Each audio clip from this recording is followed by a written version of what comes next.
دوستو ہر سال دنیا بھر میں 2 ارب سے زائد مسلمان ایک مقدس روایت میں شریک ہوتے ہیں۔ قاہرہ کی مصروف مارکیٹوں سے لے کر لندن کے پرسکون گھروں تک زندگی کی رفتار مکمل طور پہ تبدیل ہو جاتی ہے، جسے ہم ماہ رمضان المبارک کہتے ہیں۔ روزے، نماز اور تقویٰ کا یہ مہینہ، لیکن کیا آپ نے کبھی اس مقدس مہینے کے پیچھے کی کہانی کے بارے میں سوچا ہے؟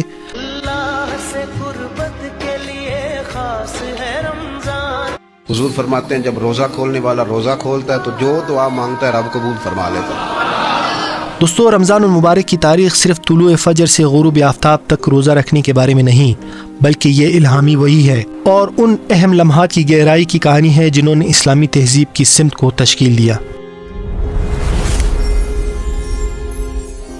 دوستو رمضان المبارک کی کہانی دراصل قرآن کی کہانی ہے، اسی لیے رمضان کو قرآن کا مہینہ بھی کہا جاتا ہے۔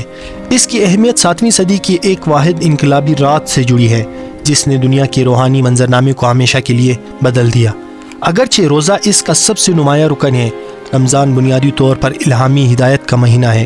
یہ اللہ کی طرف سے مقرر کردہ ایک وقت ہے، روحانی غور و فکر، نفس کی پاکیزگی اور انسانیت کے لیے اپنے آخری پیغام قرآن کے نزول کی یاد کے لیے۔ اس کی تاریخ ایمان، قربانی اور تقویٰ سازی کے لمحات سے جڑی ہے جنہوں نے امت مسلمہ کی بنیاد رکھی۔ Ya Allah, grant me peace and guidance, accept my prayers. یہاں اہم سوال یہ پیدا ہوتا ہے کہ اسلام میں روزے یعنی صوم کی ابتدا کب ہوئی؟ روزے کے اس تصور کو سمجھنے کے لیے ہمیں 610 عیسوی کی طرف لوٹنا ہوگا، جب حضرت محمد مصطفیٰ صلی اللہ علیہ وسلم پر رمضان کے مہینے میں پہلی وحی نازل ہوئی۔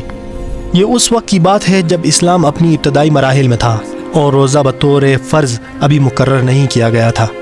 دوستو ابتدائی دور میں نبی کریم صلی اللہ علیہ وسلم ایسے روزے رکھتے تھے جو ابراہیم مذہب سے مشابہت رکھتے تھے، جن میں عاشوراء 10 محرم کا روزہ بھی شامل ہوا کرتا تھا۔ دوستو جب رمضان المبارک کے مہینے میں نبی کریم صلی اللہ علیہ وسلم مکہ کے قریب غار حرا میں عبادت کے لیے تنہائی اختیار کیے ہوئے تھے تو جبرائیل امین ان کے پاس آئے اور ان کو اللہ کی طرف سے ایک حکم دیا، اقرأ، پڑھیں۔ نبی کریم صلی اللہ علیہ وسلم جو امید تھے انہوں نے فرمایا وہ پڑھ نہیں سکتے۔ جبرائیل امین نے یہ حکم مزید 2 مرتبہ دہرایا، جس کے بعد حضور اکرم صلی اللہ علیہ وسلم کے مبارک لبوں سے یہ کلمات جاری ہوئے، اقرأ باسم ربك الذي خلق خلق الإنسان من علق اقرأ وربك الأكرم الذي علم بالقلم علم الانسان ما لم يعلم۔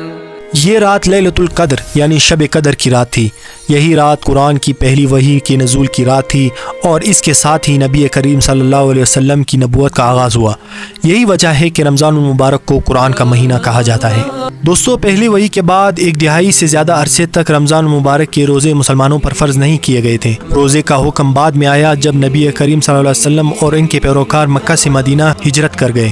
دوستو روزے کا حکم ہجرت کے دوسرے سال یعنی تقریباً 624 عیسوی میں آیا، جب اللہ نے سورہ بقرہ میں یہ آیات نازل فرمائی جن میں رمضان کے مہینے میں تمام اہل طاقت بالغ مسلمانوں پر روزہ فرض کیا گیا ہے۔ اس حکم نے اسلام کے 5 ستونوں میں سے ایک ستون کو قائم کیا اور رمضان کو صرف یاد رکھنے والے مہینے سے فعال اور اجتماعی عبادت کا مہینہ بنا دیا گیا۔ اب دوستو آپ کے ذہن میں یقیناً ایک سوال تو ضرور آ رہا ہوگا کہ آخرکار اللہ تعالیٰ نے مومنین پر روزے فرض کیوں کیے ہیں، جس کا جواب اللہ پاک نے قرآن میں واضح طور پہ دیا ہے، مومنو تم پر روزے فرض کیے گئے ہیں جس طرح تم سے پہلے لوگوں پر فرض کیے گئے تھے تاکہ تم پرہیزگار بنو۔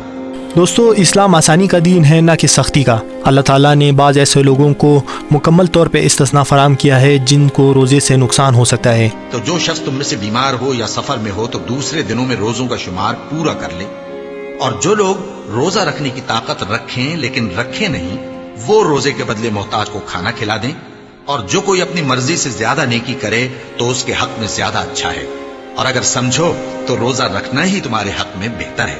دوستو یہ بھی یاد رکھنا بہت ضروری ہے کہ ابتدائی مسلمان سخت صحرائی عرب میں روزہ رکھتے تھے، جہاں جدید سہولیات جیسے ایئر کنڈیشن یا خوراک کی فراوانی موجود نہیں ہوتی تھی۔ ان کی قربانی ہمیں آج کے دن روزہ رکھنے میں جو آسانیاں دستیاب ہیں ان کی قدر کرنے کا ایک طاقتور نظریہ بھی فراہم کرتی ہیں۔ تو دوستو آپ کو آج کی ہماری ویڈیو کیسی لگی؟ اگر آپ لوگ کو اچھی لگی تو آپ لائک اور شیئر اور سبسکرائب کر سکتے ہیں۔